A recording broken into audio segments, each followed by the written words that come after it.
Well, hello there, my friends, and the warmest of welcomes into another episode of the Web Design MBA podcast. Hope you guys are doing well today. Hey, listen, here's what we want to talk about. I want to get real with you today, okay? Some super duper real talk, a little bit of a rant, if you will, on an issue that I see over and over and over again. And honestly, I think this might be the first time ever on the podcast directly addressing this issue head on. And I just want to go there, address it, say my piece about it, and hopefully you will find this to be useful and helpful, okay? Whatever you do as a web designer, do not ghost your clients. Let me say that again, louder for everyone in the back. As a web designer, whatever you do not ghost your clients. Now, if you do continue to ghost your clients, I guess ultimately fine, because I am going to get them and your peers are going to get them. But do not ghost your web design clients, okay? Your business does not run without clients. Now, we all know sometimes working for clients can be a pain. By the way, when we are other people's clients, sometimes we're a pain too. And we shouldn't be, but we are, okay? It happens anytime you're trying to do creative work, especially for other people. There are going to be disagreements. There's going to be differences of opinions. Now, look, the client is not always right, okay? That old adage, that old saying, the customer is always right. It's not true. The customer is not always right. But there are better ways of approaching a bad situation than by ghosting. If you don't know what I mean by this, let me just be clear and explain, okay? Ghosting your client is what happens when your client emails you and calls you and you take way too long, if not ever, getting back to them. Okay? If a client emails you and you email back 3 months later, that's not acceptable. That's ghosting.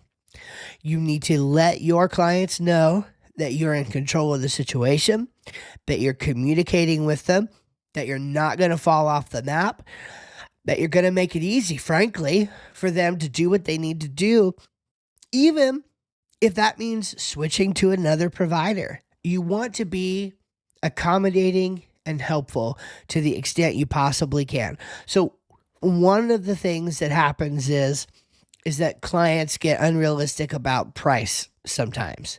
And you, as a web designer, probably if you're newer into the game, you may not know how to handle people who have price sensitivity issues, who expect more from you than what you're currently paying or what they're currently paying you for. Maybe there's resentment. Maybe you don't have an ongoing relationship and there was like a one-time fee or something and you charged way too little for the project, $500 or $1,000, and it should have been $3,000 or $5,000 or maybe even more. And you charged way too little and you feel, in a certain sense, disrespected by the client and you don't want to answer their calls anymore. That is not okay. It was your fault. You've accepted the job. Now, sometimes clients can be difficult. By the way, let me just say this. I have never taken on a client who had previously been ghosted by another web designer and that client become a problem client for me. In general, okay? That scenario having happened, it has not been on the client. It has been on the web designer, to me personally. Okay, that's anecdotal. That's my story. Regardless, though, if you want your business to continue to have a good reputation, and the word spreads, trust me, the word spreads way worse about bad service than good service. If you want to continue to have a good reputation, don't ghost your clients. By the way, now here's one that might surprise you a little bit, but I can promise you from experience, it's true. A client will have more respect for you and will spread less negativity if you actually fire the client because you're unhappy and you disengage the relationship and you accommodate them to get set up with another provider or whatever. Okay, they will actually be happy with that. Maybe not happy. That might be the wrong word to use. But in other words, it will be way worse for you if you just ghost them and fall out of contact, because then they will make sure not only that they don't tell anybody about you, but they will go out of their way to make sure that other people who are looking for web design services know that you're not the guy or you're not the gal. Now, if you fire the client, what's going to happen there? Well, who knows? Okay. Different people are different. But I have seen the situation where you fire the client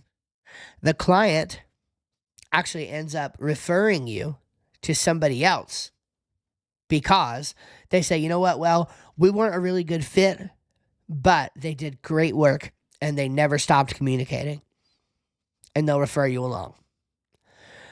Okay, I know people to whom that exact situation has happened to. So here's the real question. Okay, this is what all this boils down to. Are you going to act like a professional, or are you going to act like a child who doesn't know any better? That's the real question. Again, we're just talking real talk.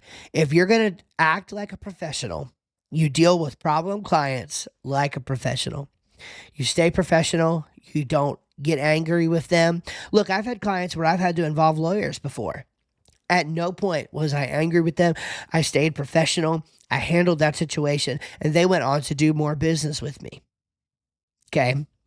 And still sing my praises. So, it's all about how you handle yourself.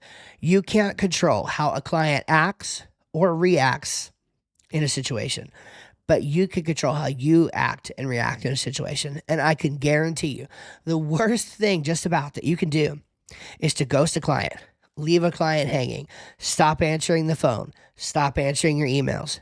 Don't do that.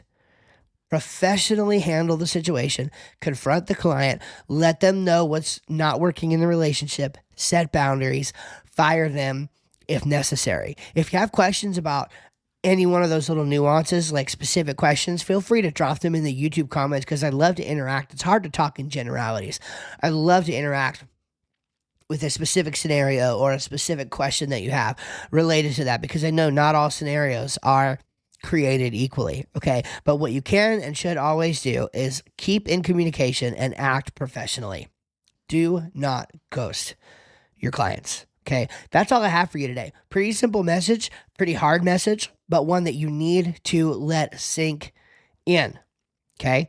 Do not ghost your clients. And if you have questions about what you should do in a specific situation, you can be vague if you want to, or use fake names or no names or whatever. Let me know in the YouTube comments, okay?